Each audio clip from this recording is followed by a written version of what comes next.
We're going to talk now to, and I mentioned him earlier today, a good friend of mine who is the CEO and founder of one of the major Christian philanthropic groups in the world called The Gathering. Fred Smith is a guy who he had a vision from God about helping people of wealth to maximize their own health and their own ways they handle money. And he's sort of changed the world. I speak for his organization, I work with his people, and Fred's the kind of guy that you will love. You'll love his warmth and the way he thinks. He's one of those really smart guys that comes in at a sort of different angle, and I always go, how'd you come up with that? Just because neurons are different than anybody else. It's very, very interesting to listen to. However, one caveat. You can tell who did the recording. I did it on a laptop at the Four Seasons Hotel in Dallas at a conference, and our IT team made it 100% better than 1,000% better than I did. But every mistake that you see in it with me, the goofball, is not IT's, it's mine. So good content. Thank you, IT. Forgive me, and have a good look at Fred Smith.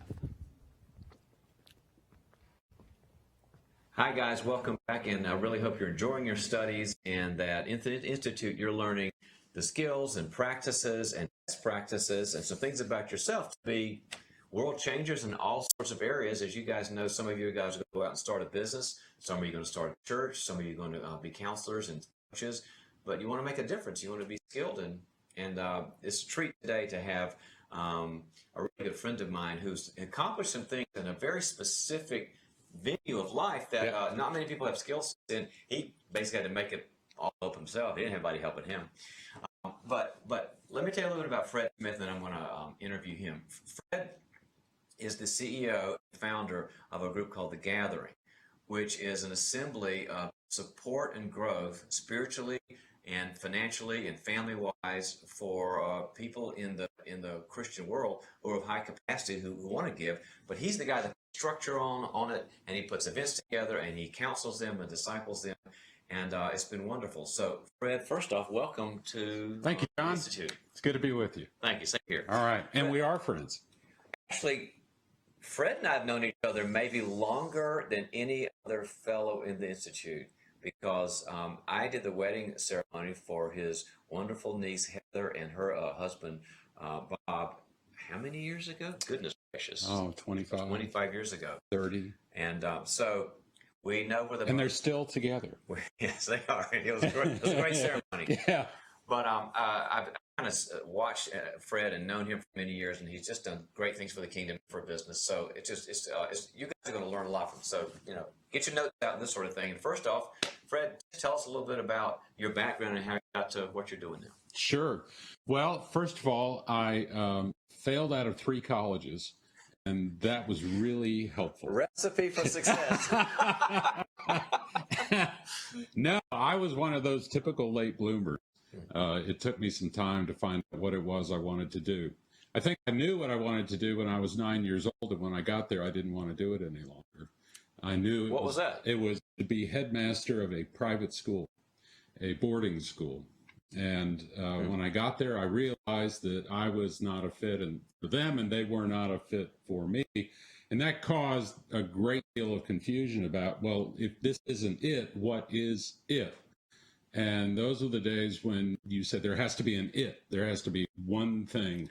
Like there's some bullseye will of God's thing we're supposed to do. Exactly. I had that training too. Oh, weird. And if you make a mistake, bad news. Yeah. The weeping, wailing, gnashing of teeth, outer darkness, all that kind of stuff. But I met some people in Connecticut, Ralph Mattson and Art Miller. They have a process that they work you through. It's not any kind of, what was your relationship like with your mother or anything else. It was basically, who are you? What do you enjoy doing? What are your skills? What are your strengths? And so after going through that process, I said, so what am I suited for? And they said, you're suited for working on your own and starting your own thing. And I said, well, like what? And they said, we have no suggestions. All we know is you're an absolute misfit for what you're doing now.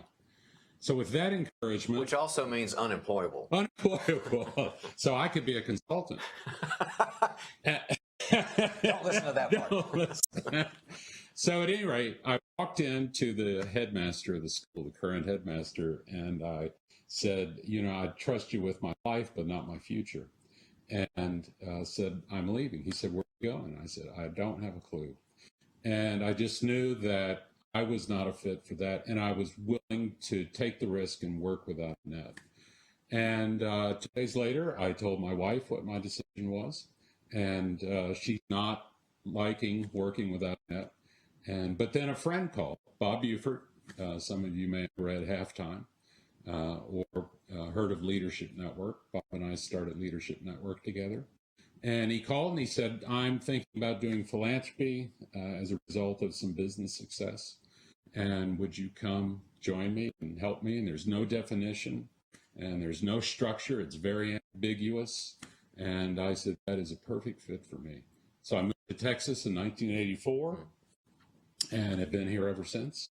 And that's how we got started. We built Leadership Network, working with pastors of large churches around the country.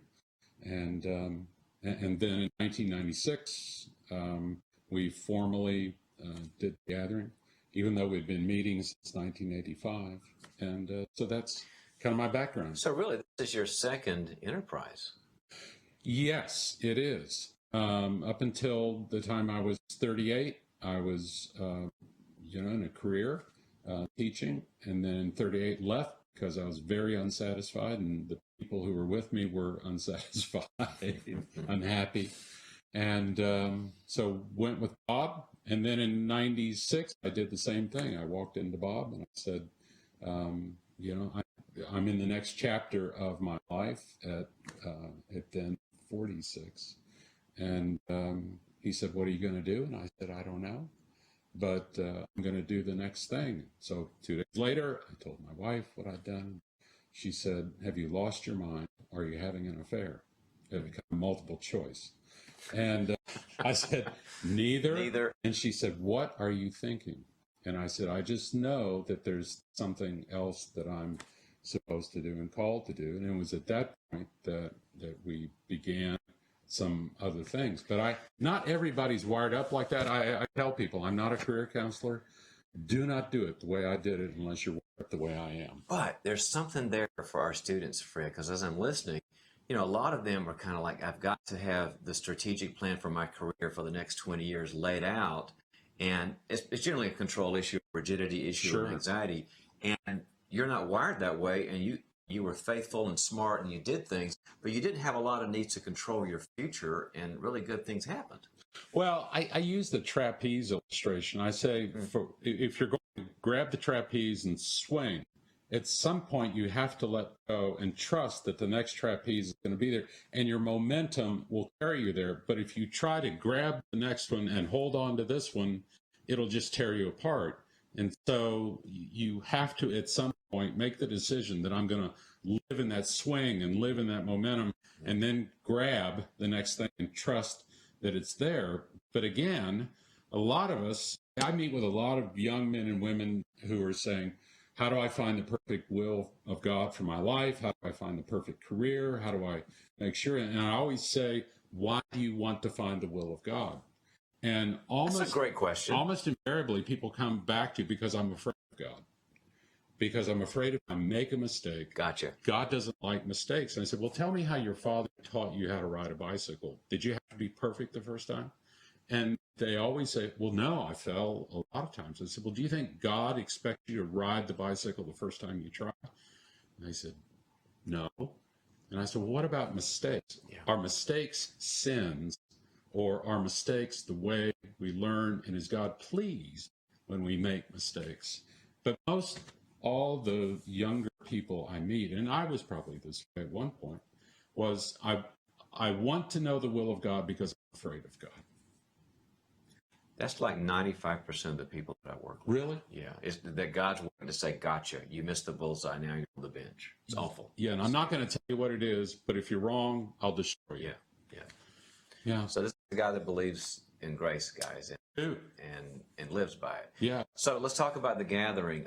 You formed this thing. Tell us about it, the DNA of it, and what you've learned. Yeah, well, and I moved to Texas to work with Bob in 1984, and Bob and I thought that we were going to set up a private foundation, and neither of us knew anything about philanthropy or private foundations. And the way I learned, and this was an important discovery for me early on, is to figure out how I learn. And the way I learn is to be with people who know a lot more than I do and ask them questions. And so I called 4 other people who I'd learned about in the country, knew a lot about private foundations, but it'll work with any topic, any subject. And I said, would you agree to meet with me at a place called the Cedars in Arlington, Virginia? And they said, okay. And I said, here's the format. Nobody is going to hit you up for money.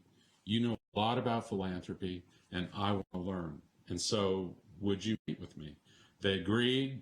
We had a great time. The next year, 7 people came. The next year, 10 people came, and finally got to the point where we were having 100 or 200 people come.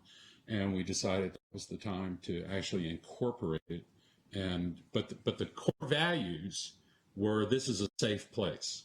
And so nobody was there to get pitched. Nobody was there to raise money from you. And This is so there for was a you. safe place. This is for you. Yeah, and so they are the customer, and I think that's probably our unique niche, in that we're that one place they can come and they can kind of let their guard down, and they can talk about those issues that they can't talk about with their friends because they either come off sounding like they're bragging, or they are afraid that if they tell people the assets they have, the wealth they have, that they'll be targets for ministries or nonprofits. I have so many friends who love church, Fred, who are in that space, and they'll tell me I'm just not very involved because every time I show up, somebody says, we need you to, buy a village or fund this building. And they go, I want to help, but I kind of want to know that I'm valuable in other ways. It's an awful thing that happens sometimes. Well, and I think churches are not uniquely, but they've kind of polished the art of misunderstanding people. And so they say, well, this is an accountant, so let's put him on the finance committee. Yeah. Or this is a school teacher, so let's put them on the education committee. And what you find out is that's what people do for work. That's not what they do for joy. Yeah. And so a church... Oh, whoa. Just say that one again. Guys, listen to this one. This was like money. Say it again. That's what they do for work. That's not what they do for joy. And what we try to do, the only way we can do that is to listen to people, is to spend some time just listening to people about what is it they do for joy, and then find the place for them on that basis, and not, our assumptions about people and their gifts. Guys, there's 2 applications to this part that I'm listening to Fred. One is for the people you're working with, but also for you. And you're going to have lives and kids and all that stuff. And what Fred's saying is, it's not worth it. All you do is what you're good at 24/7. There's got to be the joy aspect too. That was really, really helpful. Well, my father was very wise. And I remember once we were just driving down the road, and I was talking to him about the future, about life, about, what should I do? And I'll never forget this. I think I was 9 years old. And I said, Dad, what do you want from me? And he said, I want you to be honest. And that was it. And I said, well, tell me about how you choose what to do. And he said, find a lifestyle that you want and then find a way to support it. What most people do is start with support it. They start with the money. They start with, the structure and the career and the training and everything else. He said, it may not be a lifestyle that everybody else has. It may not be, but it's yours. And so find the lifestyle and find a way to support it. But if you reverse it, you'll never be happy. You're not really big on fear-based decisions, are you? No. They don't work. No. And actually, as a child, my parents took me to visit the Empire State Building. And this was before they had the big fence and the wire. And I actually got up on the rail Oh, the Empire State Building, and they wouldn't. I don't know this story. Yeah, and the wind blows very hard up there, and my mother just grabbed the back of my shirt, because I would have just been blown over. I would climb trees and then just jump out of the tree, and I had no fear. I had no fear of mortality, and they had to teach me fear. They had to actually teach me to be afraid. How would you like to have been his parents? Yeah. Well, you wouldn't have been. They both died at 35 in an attempt to get rid of me. But I mean, that there is an appropriate fear, but then I think there is trust, and finding that balance between fear and trust is pretty important. It's not foolishness. It's simply saying, I trust God to do what he said he was going to do. Yes. I was thinking, a lot of you students know people who are in the financial space of the gathering members and that sort of thing. And I think it'd be helpful for you to tell us what the offerings are, because I go all the time, and you've got financial experts talking, you've got world-class spiritual preachers and teachers. Talk about what you give them, because some of our students may have people they want to refer. Yeah, I think one of the hardest things to get across to people is that this is more than a professional conference for people who give away money, and we're going to learn giving away money skills. Early on, we decided that this was going to be for couples. And because oftentimes we find that couples don't talk about money. It's probably one of the topics they talk least about. They might argue about it, but they don't really get down and talk about it. And also, families don't talk about money. It's the great family secret. And so we wanted to create a place where not only would we talk about giving, but we would talk about the other areas of our life. So John does tremendous coaching of families, and people come and they say, these are issues that my family and I have never talked about. And we've discovered that oftentimes the kids don't know anything about their parents' financial circumstances until it's too late. And then the legacy hits, and they don't have the skills. Well, and they have anger, because why didn't my parents trust me enough to tell me? They have fear, because if we lose it, how can we replace it? They don't have any skills. They're overwhelmed. Sometimes, people say, great, nobody ever taught me how to work, so I've had a great lifestyle. I don't know where it came from, but now I can just go blow it. So there's so much more involved in bringing along a family that has a healthy perspective on wealth. And I think this is a particular bone I pick with some institutions, is they say, if you leave too much money to your kids, you'll just ruin them, so leave it to us. Yeah. And you don't know us, but you do know your kids, but leave your money to us, and trust me, we're trying to do something good for you by taking the money from your kids.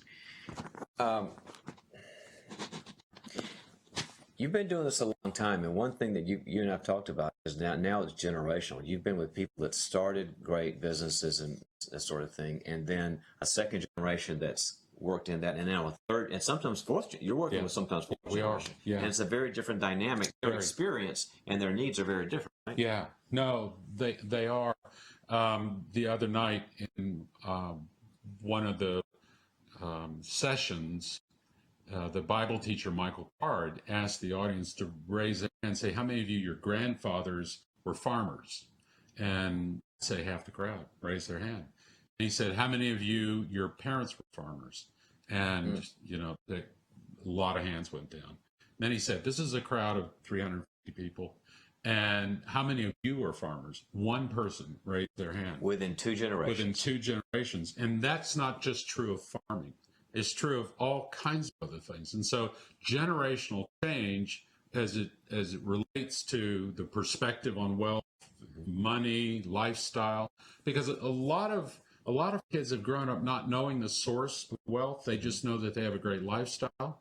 And we try to hide that from our kids, and it doesn't do them any good. And so the issues are different for the next generation. They're far more interested in social justice than they are some of the some of the older issues. They have a whole different theology of the world than their parents and grandparents. Yeah, the whole the idea of the Great Commission is very social justice, Very integrated with it. With all very, and to say to some of these younger generation people, the only purpose is to save somebody's soul and don't worry about their body, has no appeal at all. In fact, it makes them angry. Yeah. Plus, they're kind of having to deal with, is legacy for me?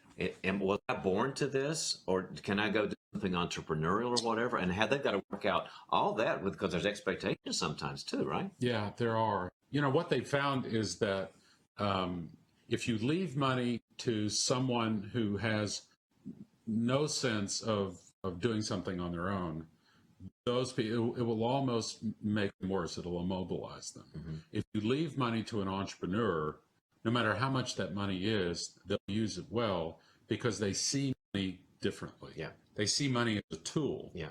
Whereas other people see money as a cushion. Mm-hmm. And it's just a totally different perspective. So I would say what I want to encourage parents to do is to, number one, trust their kids. Yeah. And they have a responsibility not to wait until those kids are in their 30s to sit down and have that discussion, because it's wasted time. I bet you 90% of you guys, parents, didn't sit down and have these complicated, gray area, hard talks about money. And look at the experience Fred's seen here. It's when the kids can understand money, talk to them. They need the skills. Begin now. I had a friend that told me once, as soon as your child says mine, begin having that discussion. Mine? Mine. Which is, I had another friend that said, donor intent, or what you intend for your kids to do with the money, begins in the cradle. And you begin as early as possible. It doesn't have to be giving them, a bank account, but you begin to talk about money so that money isn't the great secret that everybody hides.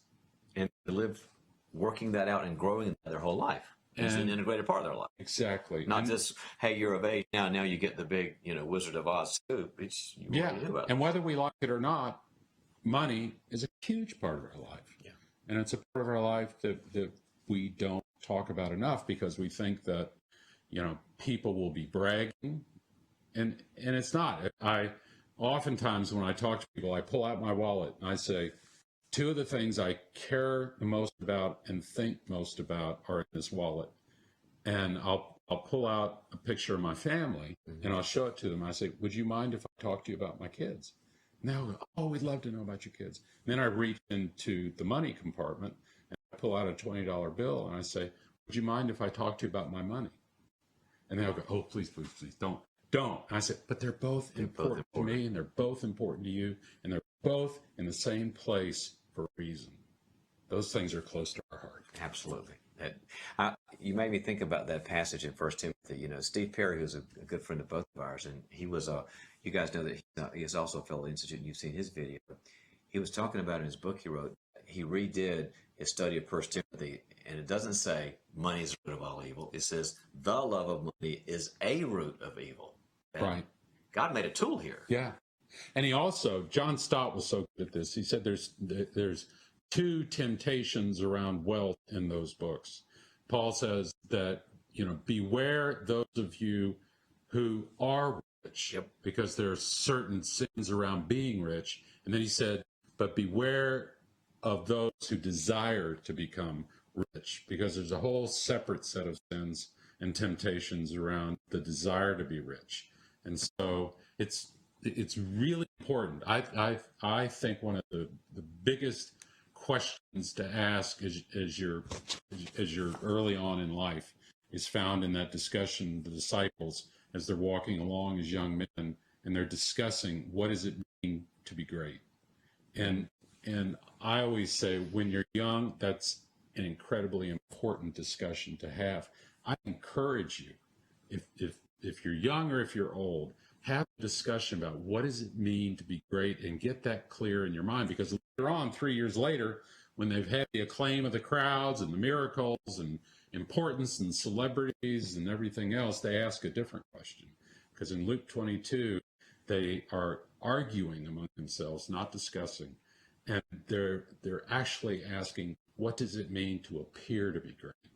And one of the Yes. greatest temptations of a platform or visibility is, now how can I appear to be great and stop trying to be truly great? So get the internal character issue it. solved first before Get all it. the stuff happens. And that's what virtue is.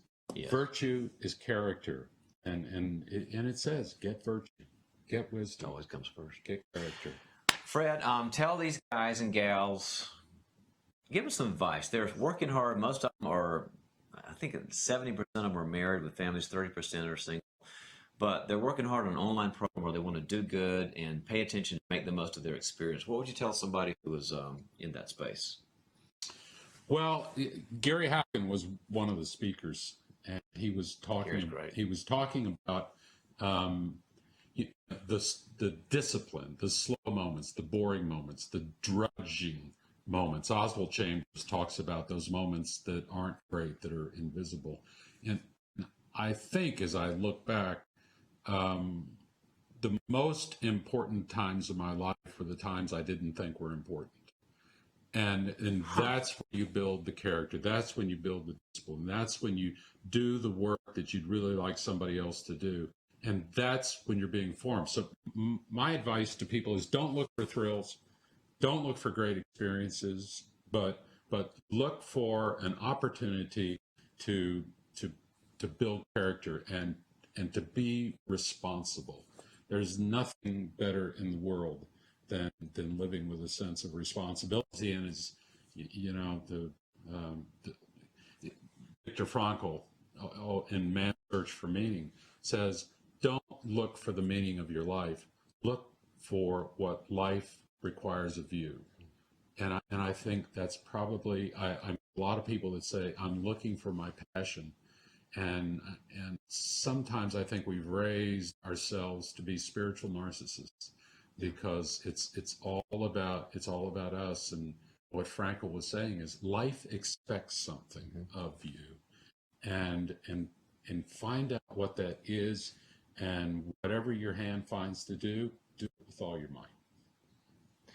Guys, it really is about responsibility. You've chosen to lead, and it's about, certainly we want you to have passion, but you have certain abilities and gifts that you're supposed to go do good in the world. I can't agree with Fred more. Live responsibly. Without a guide the hand, you'll get there. So, Fred Smith, thank you so much. Thank you, for being friend.